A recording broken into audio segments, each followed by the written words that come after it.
It's coming to the airport again. Ya Allah. Ya Allah, straight to the airport.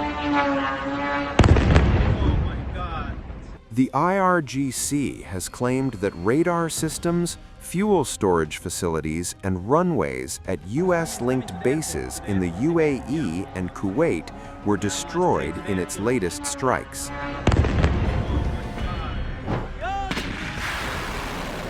In a statement released on Saturday, the Islamic Revolutionary Guard Corps, or IRGC, said the newest phase of its operation involved large-scale combined attacks using new generation missiles and drones against U.S. positions. According to the statement carried by the IRNA news agency, one of the primary targets was the Al-Dhafra Air Base in the UAE, where precision missiles and drones struck key installations.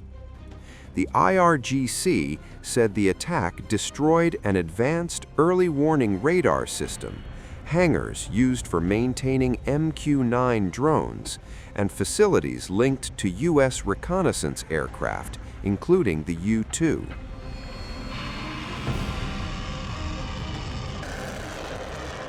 The IRGC also reported heavy missile strikes on the Ali Al-Salam Air Base in Kuwait, stating that cruise and ballistic missiles damaged the base's radar systems, fuel storage facilities, and 2 runways used by U.S. aircraft.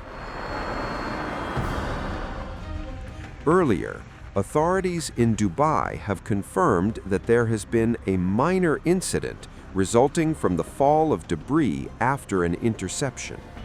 In a statement, the Dubai Media Office said the incident has been successfully contained, with no injuries reported. They also denied reports circulating on social media about any incidents at Dubai International Airport. Meanwhile, all Emirates flights to and from the city of Dubai in the United Arab Emirates have been suspended until further notice, the airline has announced. Additionally, Qatari authorities have just sent out another elevated security threat level, telling residents to remain indoors.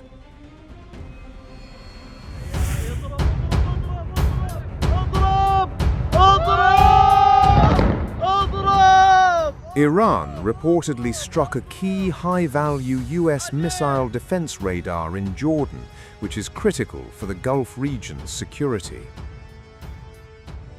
According to a Bloomberg report citing a U.S. official, Iran managed to destroy the radar system, worth $300 million. It was a core part of the U.S. missile defense network in the Gulf, providing crucial data to track incoming missiles and guide interceptor batteries like THAAD and Patriot. Without this sensor, missile defense systems could face delays in detecting and tracking threats. CNN, citing commercial satellite imagery, earlier reported that satellite photos show an RTX Corp ANTPY-2 radar and support equipment used by U.S. THAAD missile defense systems was destroyed at Muwafaq Salti Air Base in Jordan in the opening days of the war. A U.S. official later confirmed the destruction of the equipment. Data gathered by the Foundation for Defense of Democracy's think tank show 2 reported Iranian strikes in Jordan. One was destroyed on February 28th, and the second was on March 3. Both were reported to have been intercepted, as per Bloomberg. If the attack on THAAD is true, this would mark Iran's most successful attack so far. U.S. Terminal High Altitude Area Defense, or THAAD, units are meant to destroy ballistic missiles at the edges of the atmosphere, enabling them to engage more difficult threats than shorter-range Patriot batteries. With this ANTPY-2 radar out of commission, missile interception duties will fall onto the Patriot systems, for which PAC-3 missiles are already in short supply, as per Bloomberg. The US has 8 THAAD units globally, including in South Korea and Guam. The batteries cost about $1 billion each, with the radar comprising about $300 million of that, according to the Center for Strategic and International Studies. A THAAD battery consists of 90 soldiers, 6 truck-mounted launchers, and 48 interceptors, 8 per launcher, 1 TPY-2 radar, as well as a tactical fire control and communication unit. Each interceptor missile, manufactured by Lockheed Martin Corp., costs about $13 million. During the initial days of the war, an AN/FPS-132 radar in Qatar, a fixed installation unlike the mobile THAAD system, was also damaged in an Iranian attack. That system is an early warning radar, designed to spot threats at extreme distances, but without the precision needed to launch weapons at them. Iran's unprecedented retaliation using missiles and drones has overwhelmed US air defense systems in the Middle East. It has prompted fears that stockpiles of advanced interceptors, such as THAAD and Patriot 3, will soon run dangerously low.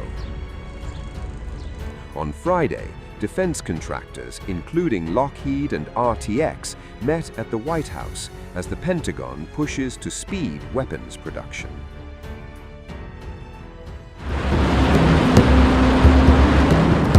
Iran's Islamic Revolutionary Guard Corps says it has launched a large-scale attack on U.S. military bases across the Gulf region.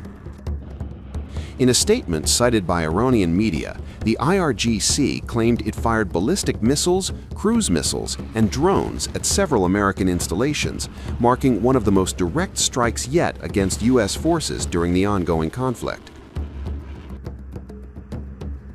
According to the IRGC statement carried by Iranian outlets, the targets included Al-Dhafra Air Base in the United Arab Emirates, Ali Al-Salem Air Base in Kuwait, and Al-Udeid Air Base in Qatar. These bases are key hubs for American air operations and military coordination across the Middle East. The IRGC claims the strikes damaged multiple strategic facilities at these installations. Iranian forces say radar systems, drone operation facilities, fuel depots, air traffic control infrastructure, and sections of runways were hit during the attack. The claims have not yet been independently verified. Iran's elite military force also issued a warning following the strikes. The IRGC said retaliatory operations would continue and warned that Iran's enemies should expect what it called further decisive surprises on the battlefield as the conflict escalates. Meanwhile, the United Arab Emirates has confirmed casualties following the attacks. The UAE Ministry of Defense said Iranian strikes on the country left 3 people dead and 112 others injured. Authorities said the victims include citizens from 19 different countries. Officials in the UAE said emergency services responded quickly to the strikes, and the injured were transported to nearby hospitals. Authorities have not yet released details on the nationalities of those killed, but confirmed that the wounded include both foreign nationals and Iranian citizens.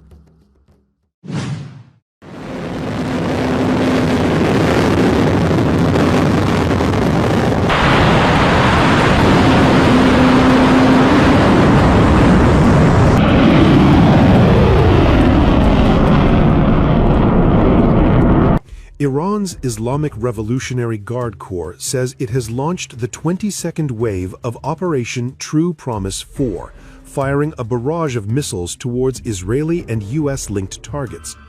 The announcement was made in a statement carried by Tasnim news agency. According to Tasnim, the new wave began Friday afternoon under the codename Ya Hussein ibn Ali. The IRGC said missiles were launched toward what it described as the heart of the occupied territories. The IRGC said the strike involved several missile types, including Khorramshahr-4, Khaybar, and Fatah missiles, targeting locations from the Persian Gulf region to Tel Aviv. The statement, carried by Tasnim news agency, said targets included American and Israeli-linked facilities in Gulf countries, along with locations around Tel Aviv, Ben Gurion Airport, and military centers in Haifa. Iran said one of the missiles used in the barrage was the Khorramshahr-4, described as an ultra-heavy missile carrying a 2-ton warhead and capable of speeds exceeding Mach 14, according to the IRGC statement. Iranian officials also rejected claims that its missile capabilities have weakened. The IRGC said the latest launches demonstrate that its network of missile bases remains fully operational, Tasnim reported. A senior IRGC official told Fars news agency that most missiles fired during the first week of the war were older systems produced between 2012 and 2014. The official said Iran has largely held back its newest missile systems so far, but warned that more advanced long-range missiles could be used in the coming days if the conflict continues, according to Fars. The IRGC says it is prepared for a prolonged war until what it calls the aggressor is punished. The Iranian ballistic missiles targeted the Ben Gurion International Airport in Israel, the Israeli media reported.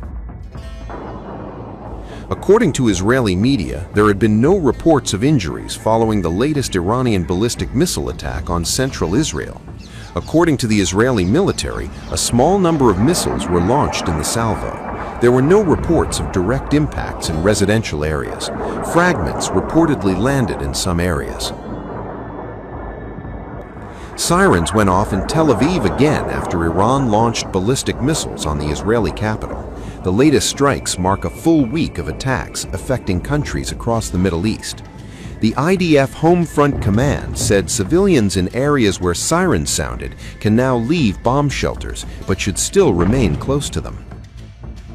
The Iranian military's missile strikes took place amid Israeli Prime Minister Benjamin Netanyahu chairing a meeting on the security assessment. Video released by the Israeli government press office showed alleged footage from the meeting of Benjamin Netanyahu with security officials, including David Zini, head of Israel's security agency, and several ministers. Those present included Defense Minister Israel Katz, Foreign Minister Gideon Sa'ar, Finance Minister Bezalel Smotrich, and National Security Minister Itamar Ben-Gvir. Iran on Friday said it mass-launched ballistic missiles at Israel, according to the Iranian state-owned television. The report identified them as Khaybar, Khorramshahr-4, and Fatah. Iran said the launch marks Wave 22 of Operation True Promise 4. On Thursday, the Israeli military said its air force carried out 2,500 strikes and dropped over 6,000 munitions on Iran.